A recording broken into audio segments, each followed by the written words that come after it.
Boom! And we are back. Back with a vengeance. Back after a break. Sup, everybody. I hope you're keeping fresh, David. Keeping fresh, yeah. In this, you can see my tan still from Greece. It has been gone after like 2 days. I got more tan actually the Sunday. You know, like there was like a heat wave the weekend, like not last weekend, but the week before. And I got 10 more in Ireland than in Greece. Oh, that's ridiculous. From then one day. Yeah. Well, because I was kind of like keeping it I was under the umbrella, you know, like on the beach. I was like trying to stay there because it was just way too warm for me. Like, how else are you going to keep your pina colada? Like, cold. Keep it cool. By drinking it quick and ordering another one, that's how you keep it. Yeah, exactly. But you still have to walk to the bar. And the barman is like, the barman didn't want to have like a deal with me where he would be just bringing stuff to me, you know. Oh, he's like, fuck off. Yeah. So, well, it's good to have you here again. Good to talk to you, especially in the sweaty, bald weather. Yeah. So, let's get started with the show. This is Random Urban Memories, brought to you by The Rum Boys. You've seen, heard, or felt it on the streets. Well, we're here to talk about it. In 3, 2,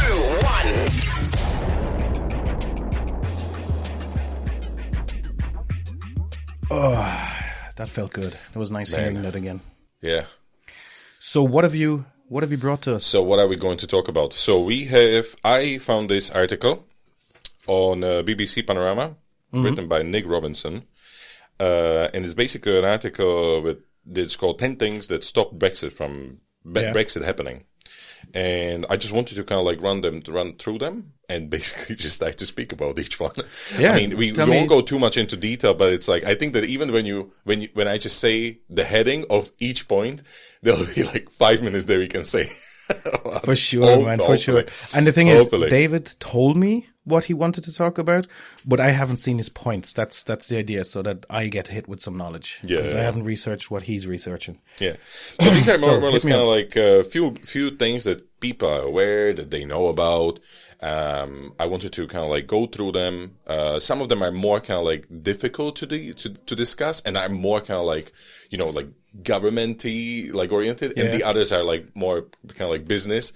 And then there's one point that we were discussing also about like who is actually behind all of the Brexit and who is pulling the strings in the European Union and all of the organizations. So so like the first one that he has is the UK basically had no plan for Brexit. Basically, just to give a kind of like an overview of this part is everybody in the UK, after it was announced that UK wants to leave EU, all of the top heads thought that there is some sort of a group in the UK government or in the Prime Minister's office who is actually preparing a plan for Brexit. So it turns out that there is no document like this, and never been. So there's like zero. It doesn't seem that there is like any sort of a manual, or like we are going to do all of these, 100 steps, and this is how are we going to survive Brexit, how are we going to prepare for it, how are we going to get out, and all of this. There is nothing? So, like there is, in this document, or in this article, there's this Lord Bridges, Brexit minister, I would love to say that there was a clear manual on my desk that said, Brexit, how to do it, but there was no plan. No. And this was one of the guys who was like leading the Brexit talks, the discussions, making sure that the country is prepared and all of this. So it's kind of like I was reading it. I'm really amazed at that. I heard that there was no plan. That's the whole problem with this. They were so unprepared. But like, you know how government works. You want to change the streetlights in one street, and there'll be talks, there'll be planning, and you need 2 years to sign the papers off just to change the streetlights. Oh, God. But a lot of paperwork, a lot of documentation. And in this case, nothing. Something that is affecting your whole country, zero. And the future of the country. Oh, my God. That's amazing. But you should have, like, I was always under the impression that there would be something like, okay, so we have a plan for the Brexit to be kind of like finalized between us and the EU. So we are going to finalize that. So we are going to give them the manual. And then we are going to create multiple guides for our businesses, for our public servants, and all of this, to make sure that everybody is aligned and everybody knows what is going on. Yeah, just like when you pass EU legislation. So they didn't do this. And you know, like how people started to kind of like, I don't know, Chamber of Commerce started to create their own plans and like sending letters to companies of like how to prepare for Brexit. So private sectors and private companies were doing this, or maybe some public sectors, but it wasn't centrally organized from somebody or a group of people saying this is the Brexit crew that is going to create a high-level plan and are going to then go from a pyramid down and explain what is going to happen. Actually, that's the most unprepared shit I've heard in my life. This is the future of the EU, of an empire. Oh my god. Yeah. Okay. Yeah. So second point. The EU did have a plan for its own survival, which was very clear, right? So I think that it's like, I don't think that they had they were probably more prepared for this, but they wanted to kind of like make sure that it's like, hey, everybody is clear of like what is going to happen. For them, it was more kind of like, you know, at that point there were like a lot of elections in like France, so Marine Le Pen was kind of like leading. There was some problems with, not problems, but there was like the elections in Netherlands were kind of like moving towards the right, and the party, I don't know exactly what was the name of the party, but it's like, you know, the guy that has like a very blonde hair, it looks like a very dyed hair, and he's like a right-wing, like a leader or right leader in the Netherlands. At that point, it looked like there is a chance that actually there might be some issues with Netherlands and France. So basically, they wanted to mitigate the risk in this scenario. That it's like, okay, so when UK leaves, there might be other exits. Gert Wilders. Exactly. Exactly. So then it turned out that, okay, the elections in Netherlands, the previous party won, and like the government was kind of like formed the same. In France, it was Macron. But it seems that it's like EU just wanted to, I don't think that there was like a specific document again. Yeah. But they wanted to make sure that everybody is kind of like chilled and calm at the same time, you know. So there was a bit of that. But and then this kind of like struck my eye, which was in the article, the guy is called Martin Zellmeyer. He's a German lawyer. Mm-hmm. And he's the European Commission Secretary General, basically the top level civil servant in European Union. Yeah. And he said Brexit was an existential crisis for the European Union. So it wasn't just about the UK, but he was basically saying, okay, there will be a lot of problems that can happen afterwards with all of the other countries that were always problematic. So you have Hungary, you have Austria, you know, and all of these. And then suddenly, if you remember, they used to put like all of these exits and like Swedish exit, Swexit, and all of this. All of you this even stuff. Have iRexit, and and it's just so weird. It's like when you look at it, it's like, okay, it doesn't seem that anybody really had a plan. But we are going to say that, okay, UK didn't have a plan and the EU was kind of like trying to survive. But interesting though, what had happened was what I think why a lot of these right-wing pushes, basically globally or whatever, is that we've had such long stability. We've had recessions. We've had the problem. A lot of it is a lot more of the same. A lot of status quo. Yeah, you know what I mean. Same for America. Same for the CDU and SDP and all those old German parties and all other German parties. It's been the same for the last 40 years, and people were sick of it because they felt the companies were more and more grabbing money. The big like everybody is starting to lose. Social aspects were going away, and people were starting to get annoyed over the last decade. And then all of a sudden you just had an upswing of the right, because what happens after recessions and everything? Whose fault is it? Immigrants. It's all immigrants. Everything is all immigrants, and that's why you had this mad push, and hence all this exit. iRexit, Swexit. And like a lot of people must be like kind of like inclined to the idea of like what Cameron and Farage kind of like were coming up in the UK. Oh, listen, it's the easy way to get votes. Speak to the fears. But anyway, just that point about the whole trying to keep the EU alive, they read into that. They knew what was happening. They were sick of the old, But rather than picking something more center, but then again, there was no center. There was just what is. And then what do? You go to the most far right. This is a cycle. Hopefully it's a fucking cycle. Hopefully. But yeah, it's funny. The EU desperately clinging on because they knew what was happening. And then the name Martin Zellmeyer actually came up that I wasn't aware of, right? And if people Google him, like the first article or the second article comes up, and one of them is called the EU puppet master is like leaving because he has just resigned or like he's leaving his position or something like that.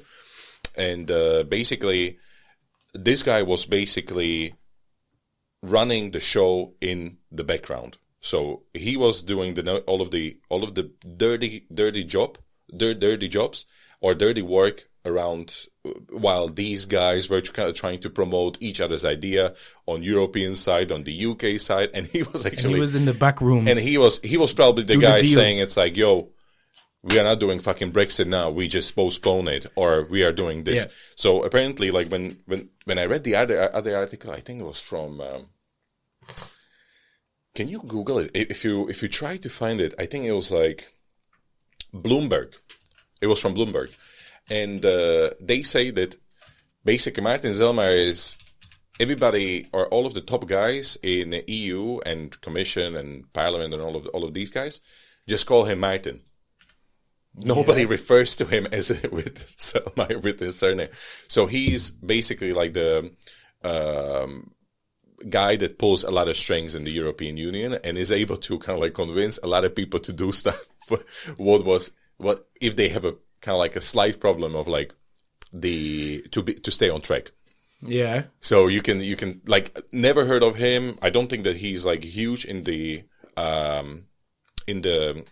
like very known in the media, but he's the guy who was doing like a lot of shit. The headline even is very good. EU puppet master walks away, leaving behind enemies and intrigue. Yeah.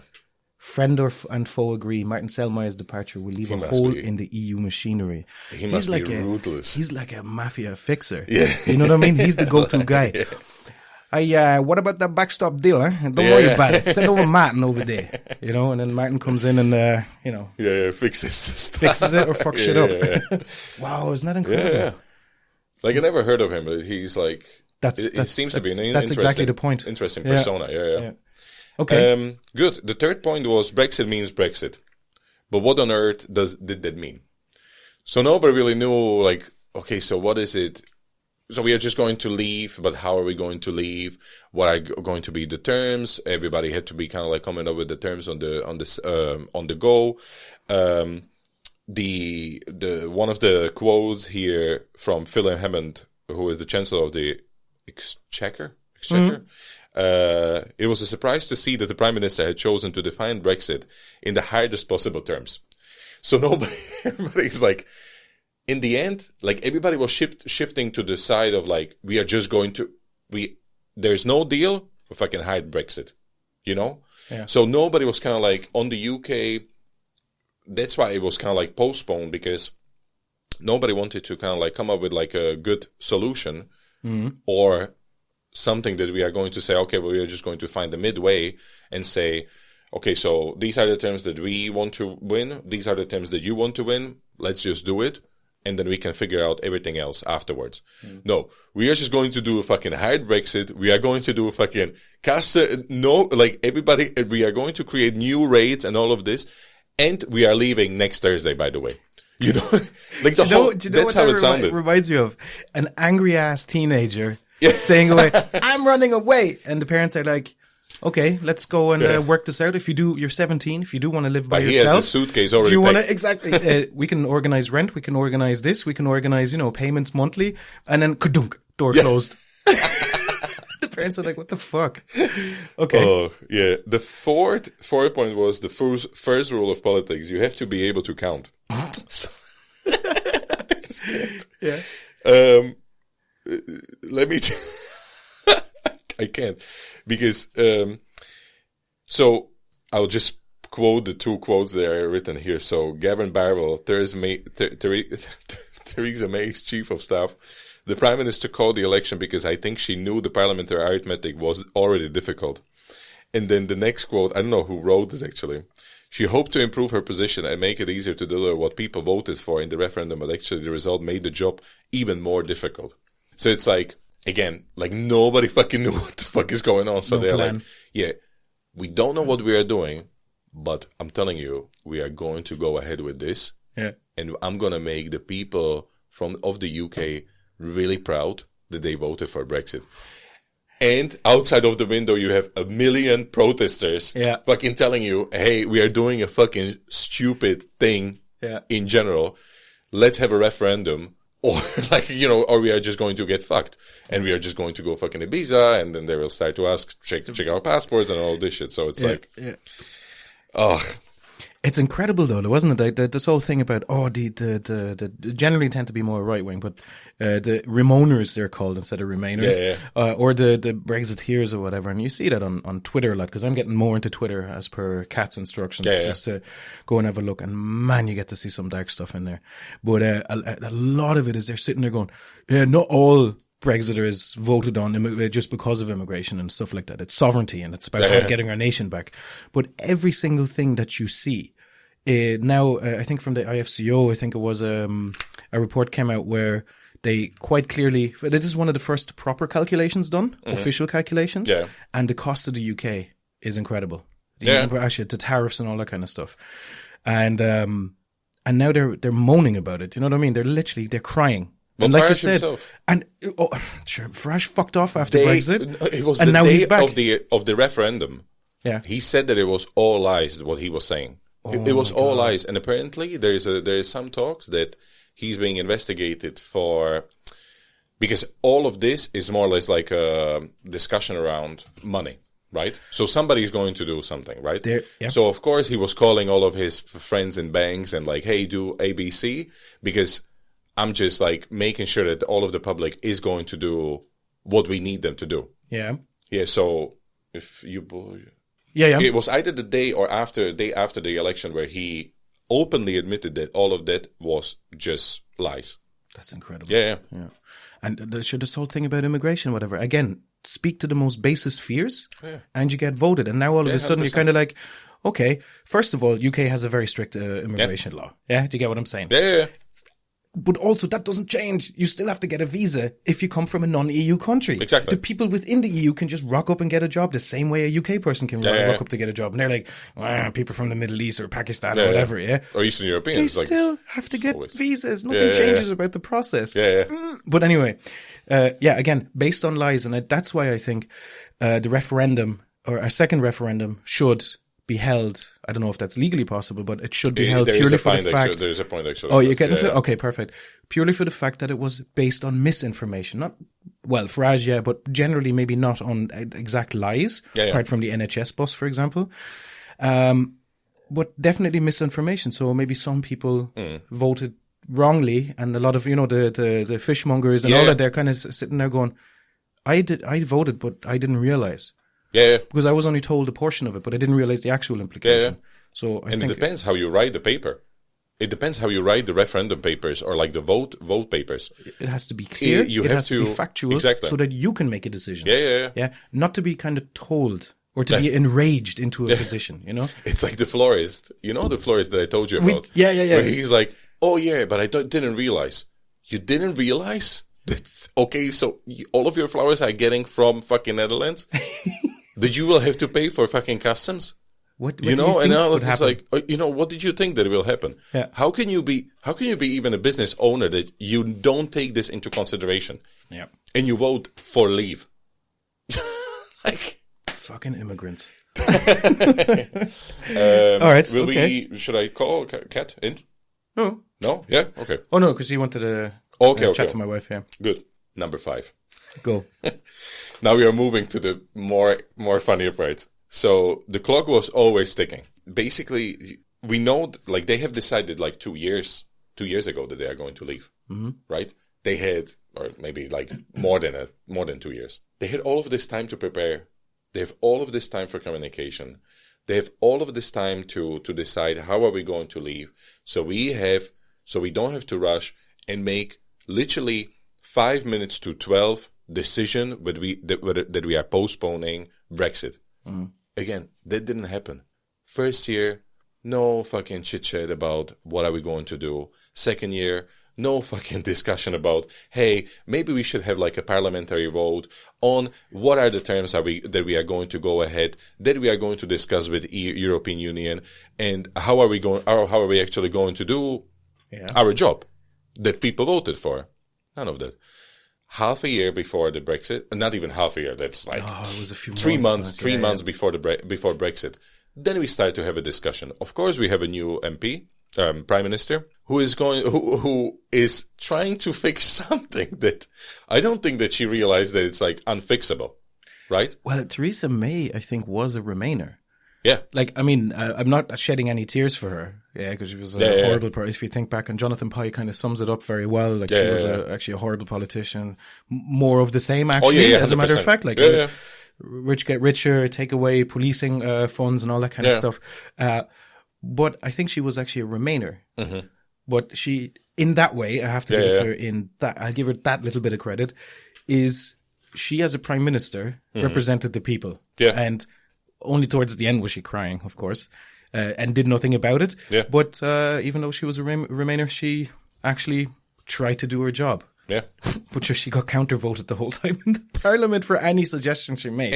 Exactly. Anything that she said wasn't good enough. Fuck off. Yeah, exactly. Literally. And so, then, like I said, when she gets something, then she goes to EU, and then the EU goes. Juncker and Tusk are like, get the fuck out of here. Fuck out of here. Like, no, she doesn't even get there. Selmayr meets them in the fucking in the actually, lobby. There's a part where Barnier's deputies did the real negotiating alongside Martin Selmayr, the man whose nickname in Brussels is the monster, who really decided what could and could not be agreed by the EU. So again, all of this, and I think that we are so trusting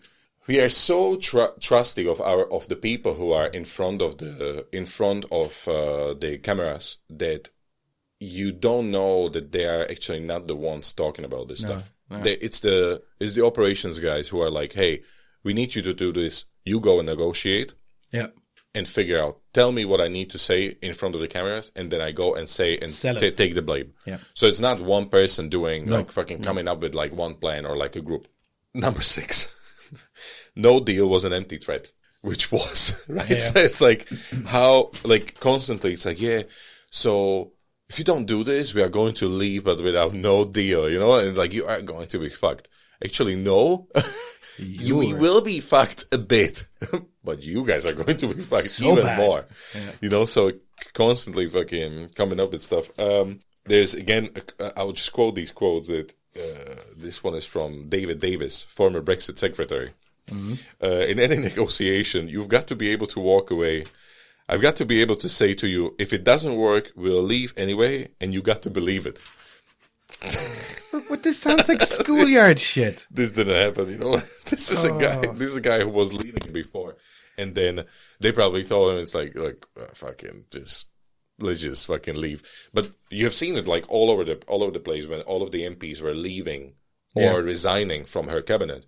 That nobody was like, if you see this as a European leader, you are like, you have no ground in your country, so I can just do whatever I want. Like, you cannot tell me anything, because all of this that you are telling me, or all of your ideas, I am actually on higher ground, so I'm going to tell you what you are going to do. And probably Martin Selmayr had the same idea.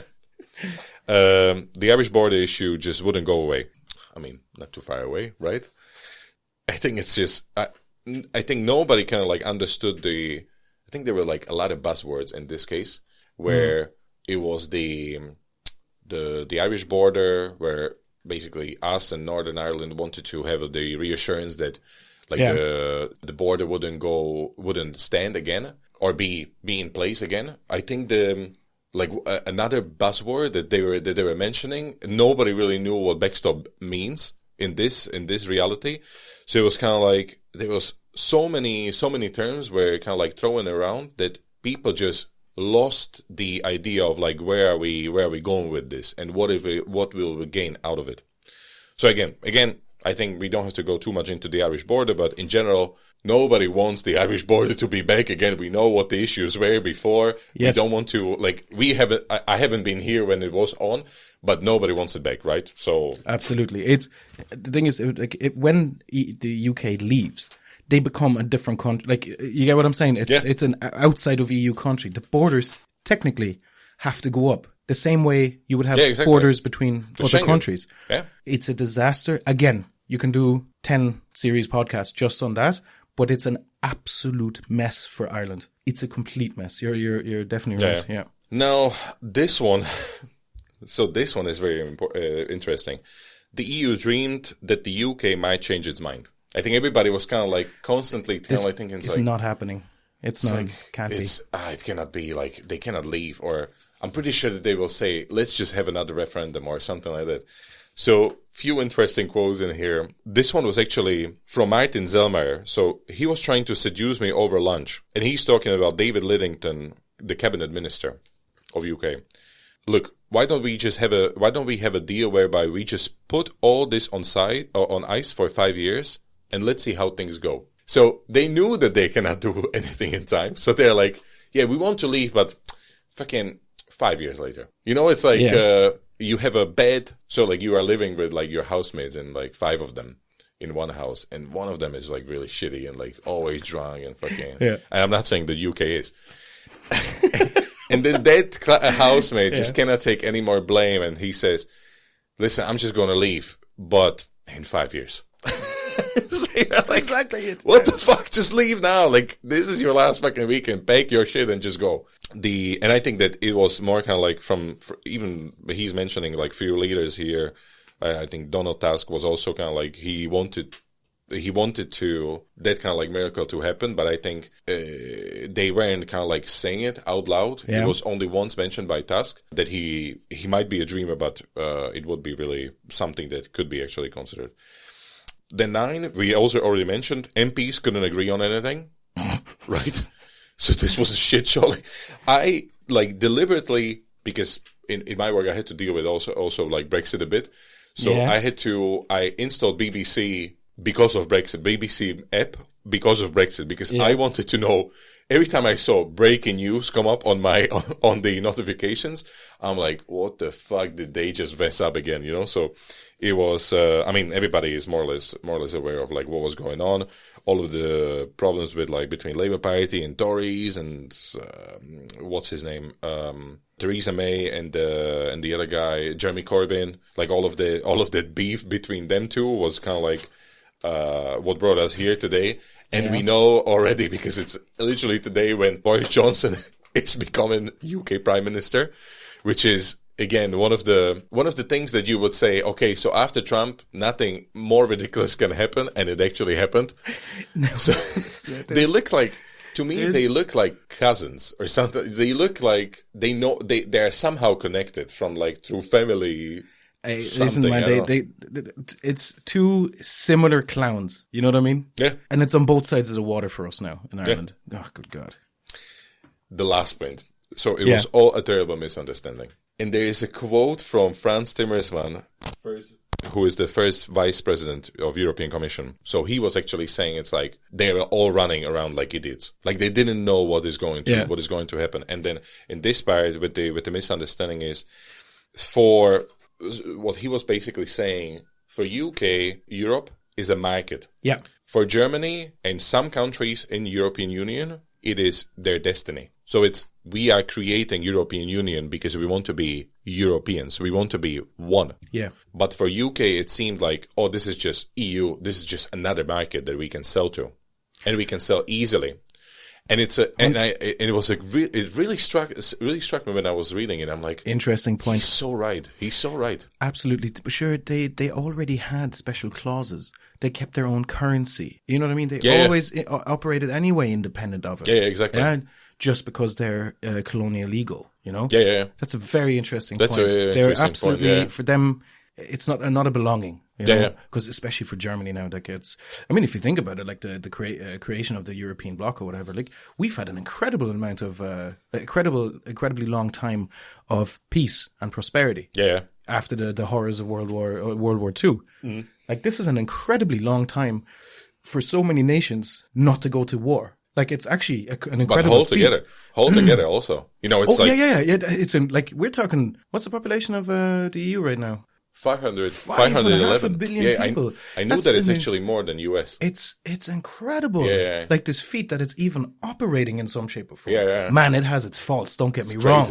And there's a few directives that are a little bit too forward. Yeah. But if you consider that these were all entirely independent, they are also entirely independent nations, just under one roof.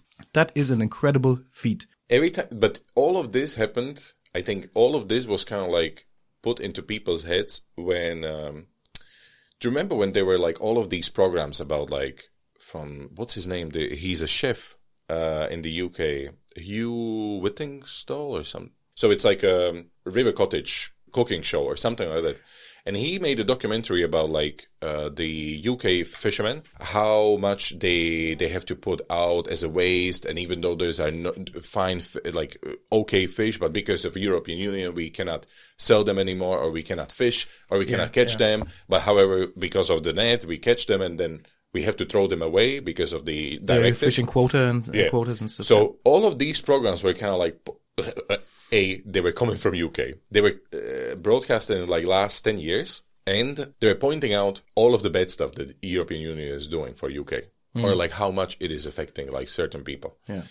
So I think that again, this was kind of like a planted seed, but it was like a plan for like a longer period of time, where they are like, oh yeah, like all of this, and we point it out, and they don't want to change. So like they tell us, yeah, bananas have to be fucking straight. Yeah. So if they're not straight, we have to throw them out. They were planting seeds. Yeah. Like I think there was like a kind of like a slowly getting into the thingy, and then you need like a person like Nigel Farage, and then it's just fucking. Ah, man, it's an absolute joke. Yeah. It's crazy. And as well, a lot of people, they like we had just said, like with the amount of population that we got and the different cultures and the different countries or whatever, this iREXIT business, they're like, oh, we should get sovereignty back, and those EU overlords, and you're all sheeple and all that kind of stuff. Like, you hear that all the time. But before the EU came here, there was nothing in this country. Nothing. Oh yeah, and like fucked up roads, villages that's a fact with for everybody. Just a church and a pub. Yeah. Like, these roads didn't build themselves. These investments didn't come here by themselves. Yeah. If the EU pulled its funding right now, and there was an iREXIT, forget about it. And it's a fact. There is nothing. There will be absolutely fact for Greece, Ireland, Portugal, partially Italy, all of the Eastern European countries. Like, we are bad in terms of like getting the money, certain countries from European Union, but it's our own fault. Yeah. But otherwise, the money is there. Like there's so many benefits from it. That's the thing. Like, you're just stupid just because you are not taking the money. I mean, it comes with its faults, no doubt about it. Yeah. But the benefit that we have seen, it doesn't compare. Yeah. You know what I mean? You're building all of your infrastructure. Yes. You get all of these grants money into your social welfare and all of this stuff. It's incredible. Like it's building grants, crazy. Farming grants, whatever it is, you know? And that doesn't come from the state. That comes from the EU. Yeah. It's an interesting article. It's very, there's a few points that you wouldn't have thought about beforehand. You know, you know what's happening in Brexit. Or you're peripherally aware of it. You see the criticisms, you see the pro, the contra, whatever. But the actual background and how bad it actually is, it's incredible, man. And now it's going to happen April was already bad. And now they want to, they wanted to do it first week of May or something like that. Yep. And then now they're like, oh yeah, let's just move it October, just before Christmas, right? So what can happen? What can happen? What's the worst? What can happen? People buy stuff from Europe, people buy stuff from the UK. What can happen? We'll see. Well, I tell you what, my theme today is actually related in an interesting way. So let me bring it back to you. What I wanted to talk to you about is The Americans. Mm-hmm. I'm nearly finished season 3 now. It's an incredibly good spy thriller show. It was basically it's a TV show. It was created by Joseph Weisberg, and he himself is a retired CIA agent, right? And it was first aired in 2013, and it stars Kerry Russell and Matthew Rhys as the main people. basically they're the main protagonists, and it shows their lives. What's interesting is though, like all the scripts that are written for the episodes have to be checked by the CIA because he's a producer, he's a showrunner on it. So just in case there's some spycraft or information or current information that might go into it that the CIA doesn't want to have released. So a lot of it, of course, it's storytelling, it's a TV show, but a lot of it, if I read some interesting background facts about it, that a lot of the things, the way they did it, because it's based like in the mid-80s, are actually quite correct as to how you would have done it back then with the technology that you had, you know, giant ass radio receivers and the kind of the beginning of mobile phones and all that. So very interesting.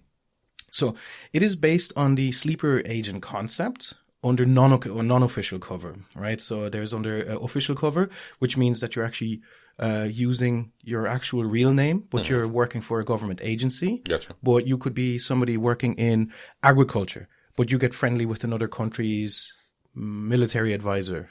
You get what I'm saying? But you're starting like conferences and stuff. Exactly. So but unofficial cover is what we would know as a deep cover spy kind of thing. You're fake personality, fake everything, you know. Even ambassadors and stuff like that are spies or can be spies. Could be, yeah. So, but also official cover means that they have diplomatic immunity usually, such as ambassadors. So they can be extracted, can't really be jailed. Gotcha. Well, unless there's something we obviously don't hear or see about. So that was kind of interesting. And they'd be more likely to be tolerated, whereas undercover or to unofficial cover means if you're caught, you're caught, and that's it. You're out on your own. You're literally a spy, as we would know it from TV. The sleeper agent concept that they talk about, it was based on a real spy ring that was busted on the 9th of July in 2010, and it was called the Illegals Program. That's what the CIA called it, and it was super interesting. These people were partially educated in the US or in Moscow, depending, and then they assumed various roles. They were married, they had kids, they had houses together. Wow. Like they lived there for quite some time. I know this. I heard about this. Like, is this also like connected to the guys that were like in Russia? So they're like Russian spies, but they were like living in these like US kind of like towns, but in Soviet Union. To be trained? Yeah. Oh, I don't know about that. To be planted into US. I fully believe it after the details that came out about this. I completely believe it because, like I said, educated in the US, trained in the US, I guess they're citizens. And like after some of them after they got arrested, or this cell or cells that got arrested, I mean, there was neighbors there kind of sitting there going, "What? They're Russian spies?"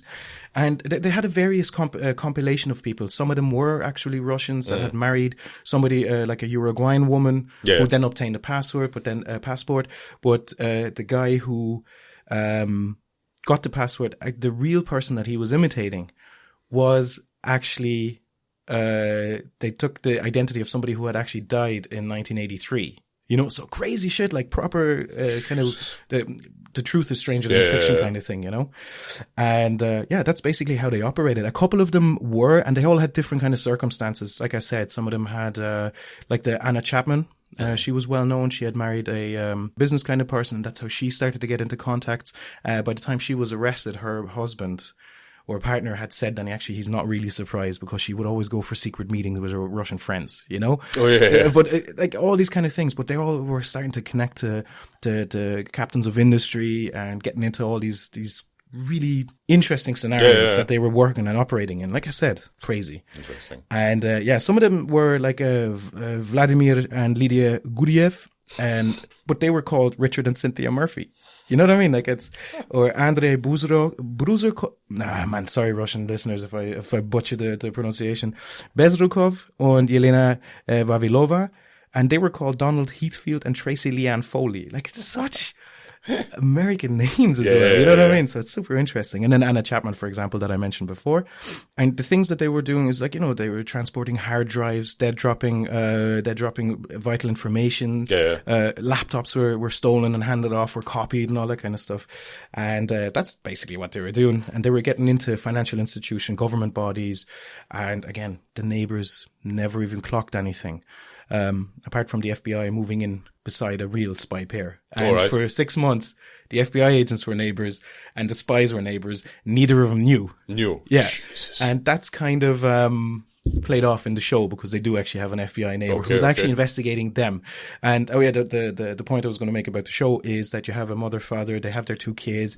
They've been there a long time. I think they got sent out when they were like in their very early 20s, and then as married, even though they never met before, they came out of spy school, and and then basically they had kids and lived until they were activated. Wow. And then their FBI neighbor, and so it leads to a lot of interesting tense situations. So I got to say, I have to recommend the show. It's actually very, very good. Where is it on? Amazon Prime. Okay. Because I wouldn't recommend downloading anything illegal. Yeah, okay. I have Amazon Prime, actually. So. Oh, yeah, cool. Yeah, there you go. So, kids, don't do it. So, now, the reason I mention this, and this is so funny because we'd only told each other a short while ago what we're going to talk about. Yeah. The point why I'm talking about the Americans is I wanted to go into kind of to bridge from spying into what spying could or is today, you know? Like you've got obviously real spies or covert agents or whatever your agency calls them, because there's some bits of information that can't be gleaned by social media or mass data analytics. Yeah. It has to be done face to face, you know, or whether it's you're stealing hard drives or whatever it is. Yeah. But it got me thinking after I was watching the show how spying has become so much easier.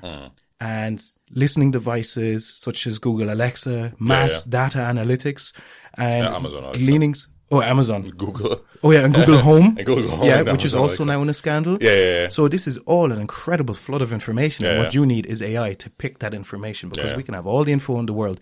You can, like under the PRISM program from the PRISM program under the NSA, like you can listen to every phone call on the planet. It is possible at any given stage all the time. You can record all of it.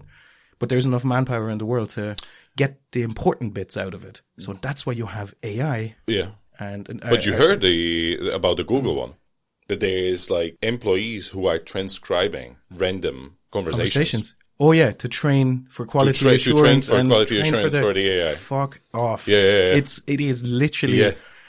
And I read recently as well. Why is it even listening? It's not supposed to be, but because it's not supposed to. And there's like a shady term, like really weirdly written. We might or could possibly someday maybe. Why? There you go. Why?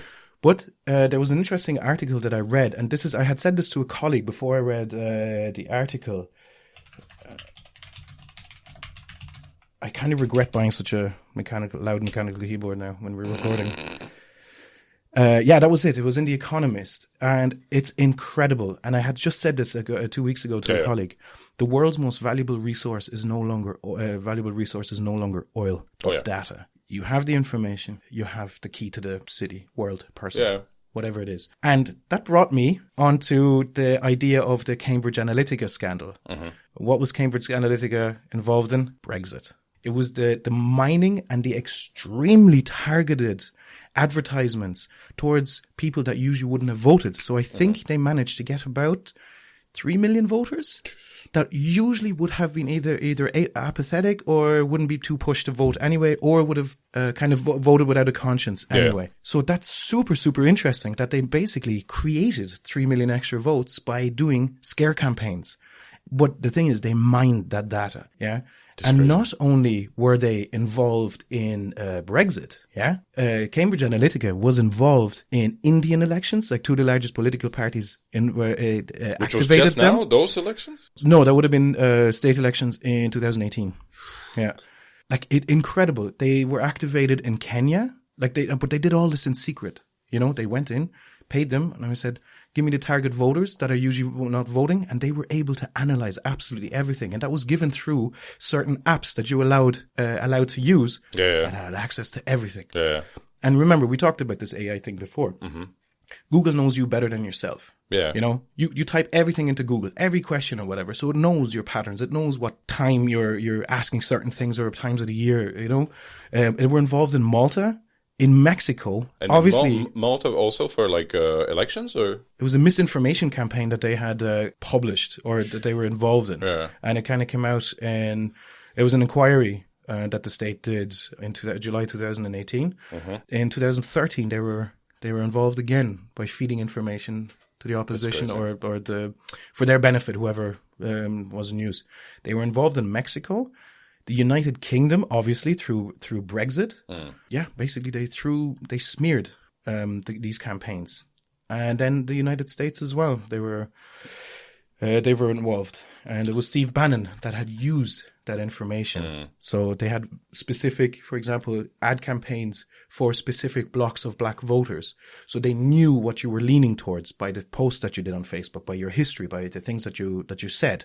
And they were able to then target ads very extremely specifically. So social welfare recipient between the ages of 30 and 40, you know, and it's incredible. It's a weapon. This information is an absolute weapon. Yeah. And apart from that, though, and this is only a part of the conversation, Cambridge Analytica is only a bit of it. But if you think about the Russian troll farms now and the bot farms, like nobody can say that the Russians didn't get Donald Trump elected. Yeah. In the sense that the advertisement campaigns and the very targeted fake accounts and all that kind of stuff, they were leaning Hillary for a while, but then they realized Trump was getting more swing, and it was on Sam Harris's podcast, and the lady was on Joe Rogan's as well, and it was a very interesting analysis of the timeline of it happening. There's thousands of accounts, and then depending on what the mood is, they'll integrate. And these troll bot guys are trained also in culture, listen to the music, watch the movies, and do all that thing.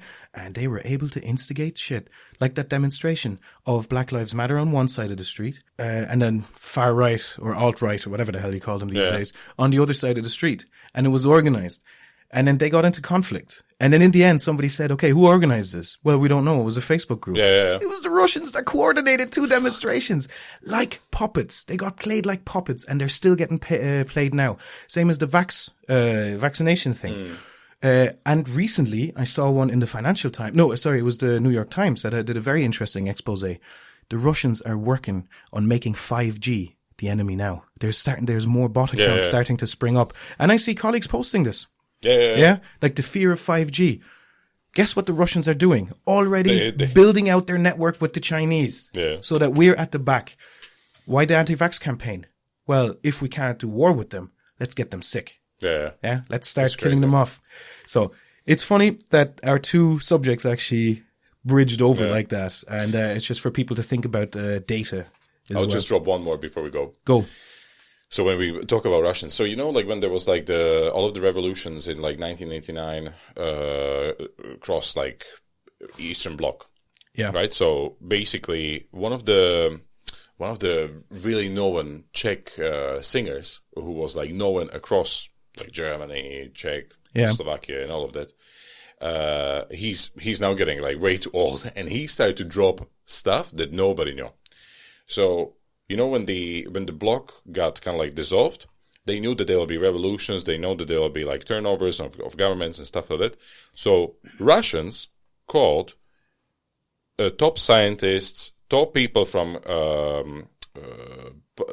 like kind of like public life, like singers, like actors, to tell them that, hey, this is going to happen.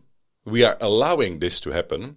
We need you guys to make sure that it is actually going to happen, that you will support all of the groups that think that are overthrowing the government, and then you will all benefit out of it. Plus, you will. We need you to kind of like make sure that the situation is calm. So, for example, Velvet Revolution in Czechoslovakia was about, so there's like a new group of like, all of these revolutions were kind of like started with students. So everybody, all of the student groups and all of the public for against violence, like that's how the group was called. The Polish ones and all of these guys, they believe that it's actually the students overthrowing the government that they just thought. Everything was planned. Already planned, already orchestrated, and all this. And this is coming, like he said it on like national TV. Yeah. Live. So they couldn't even stop him from saying it. He's going to get So killed. It was like, I mean, he's like 80 something. It's like, so then we were talking like, you just cannot trust anybody, you know? It's just fucking everybody's like making sure that you that you are in control. It's incredible. Oh, by the way, do you know why? This is my theory of why America is so supportive. Well, apart from Trump and Boris Johnson living in each other's pockets, you know that the UK jumps at any military thing that the US does. Mm-hmm. When the UK leaves the EU, they're bound by less rules. So if they want to engage in war, as America is pointing right now, as it's heating up with Iran, which is the end game, which is the end game in the Middle East. It's been in a plan for the last, 20, 30 years or something like that. They wanted to do it. Saudi Arabia and Israel both need Iran wiped off. They can't stand them. But now the UK will be more free to assist the US in wherever they want. To do it when they are out of EU. Exactly. So that's another push. Like, I mean, the trade between the UK and US, it's just not putting a dent in the US. You know what I mean? It's not that. It's more support in, because they've had such a long history in the Middle East. We just need more people to say, this is the right plan. Exactly. Fuck. So guys, heavy thoughts. Man, I'm sweating. I know. We had to take off the headphones here, man. So, because we were thinking so hard that we got sweaty ears. Okay, listen. Thank you very much. Good chat. Thanks. Let's do this again very soon, and we hope that you guys check in very soon. Remember to like and subscribe to all of our social media. Find us anywhere at random by typing in Random Urban Memories, and on Twitter at Random Urban. Instagram rumboys_fit. We need to get rid of the fit because it's so funny. Not fit. We got some random fucking body coaches just liking our shit, and it's just like us eating chilies. We wanted to be the trolls here. So check in with us, and we'll hear you soon. Thanks, man. Thanks. See you. Bye bye. You managed to listen to the Rum Boys talk on Random Urban Memories. Just like and subscribe where you can on all platforms.